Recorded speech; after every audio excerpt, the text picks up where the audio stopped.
Ассалаумалейкум инста достар. Қалпақстан машин базарда кезектегі обзордағы машинамыз Трекер 1. Трекер 1 іздеп жүргендер болса свинеп жіберіп қойсаңыз болады.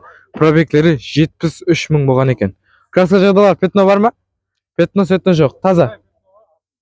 Арқасында азырақ пятносы бар екен.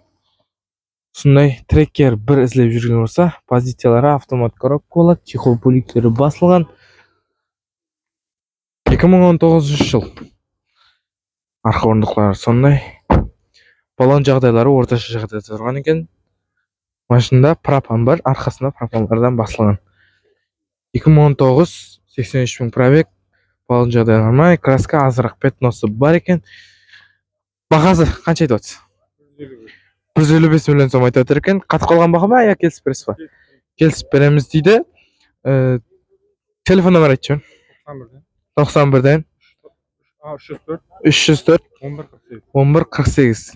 Қатып қалған баға емес, келісіп береміз дейді. Өзімен бір арқайын келіссеңіз болады. Қалпақстан машин базар қызметіңізде.